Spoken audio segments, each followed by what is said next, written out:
ध्यान से बात ये मुकर असली गलत है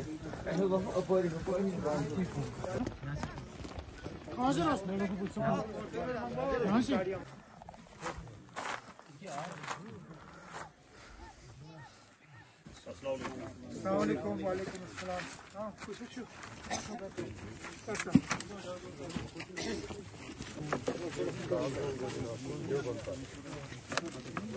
का ये साल कौन चाय वाया है चलो 500 में बना के गाड़ी लगी है आप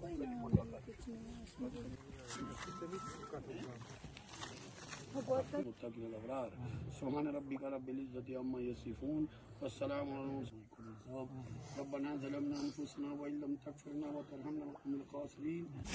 कि हुकूमत जो कह रही है वो सही है, इसने कहा नहीं। मैंने कहा मुझे बिल्कुल ज़रा सा भी शक नहीं है, आपको इंसाफ मिले। और जैसे मैंने कहा अगर इनको कोई रुकावट नहीं डालेगा, लेकिन कम से कम इंक्वायरी से पहले तो बॉडी दे दें। इंक्वायरी के बाद जो होगा हमें कबूल है, उसमें कोई हम रुकावट नहीं डालेंगे। हम नहीं कहते हैं कि मिलिटेंसी में है तो फिर इसका तो दूसरी बात है, लेकिन मैंने उनके वालिद साहब से सिर्फ इतना ही पूछा। मैंने तो पूछा आपको ज़रा सा भी शक है कि हुकूमत जो कह रही है वो सही है? तो इसने कहा नहीं। मैंने कहा मुझे बिल्कुल ज़रा सा भी शक नहीं है अपने बेटे पे। मुझे पता है कि जो गवर्नमेंट ने कहा है वो गलत है। तो अगर इसी तरह कश्मीर में 2 और थे जिनके घर वालों ने कहा कि वो मिलिटेंट नहीं थे और उनको बॉडी मिल गई। अब यहाँ इनके वालिद साहब भी कह रहे हैं, अब सिर्फ इनकी बदकिस्मती ये है कि यहाँ इन दूर दराज पहाड़ियों पे रहते हैं, ये श्रीनगर जाके एहतजाज कर नहीं सकते। ना मीडिया वाले इनको ज्यादा सवाल पूछ सकते हैं। तो इस बात का फायदा लेके इनको इनके बेटे की बॉडी नहीं दी जा रही है। मैं तो सिर्फ एक तो इनके साथ हमदर्दी करने, और मैं यहाँ तक कहता हूँ ना, क्योंकि इंक्वायरी में, सरकारी इंक्वायरियों में टाइम लगता है, मुझे मालूम है।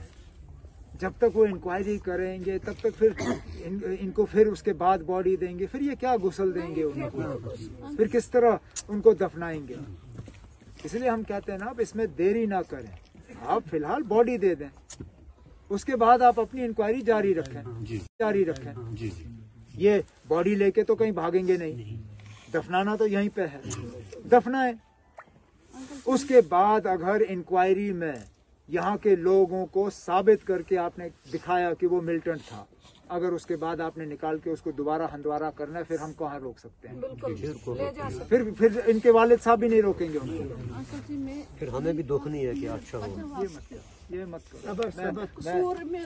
ना कोई कसूर नहीं है, कोई कसूर नहीं। आप सब्र रखो, हम कर रहे हैं जितना हमसे हो सकेगा, हम कर रहे हैं। आप बस सब्र रखो और अल्लाह ताला हमें तौफीक दे के। कुछ नहीं करता था वो वहाँ पे। सर मैंने उसको यहाँ से अपने साथ लिया था। हाँ मैंने सुना। वो वहाँ ऑफिस में पोछा मारता था और चाय लाता था। बस आप सब्र रखो, आप सब्र रखो, कोई मिलिटेंट नहीं था। आप सब्र रखो, बाकी हम कोशिश करेंगे। पढ़ा था तो मैं ये कहूँगी जो हम घर वाले ने उसको पढ़ाया था, अब हम ये सोचते थे कि हमारा भाई अब बस ये हाथ मत जोड़ो।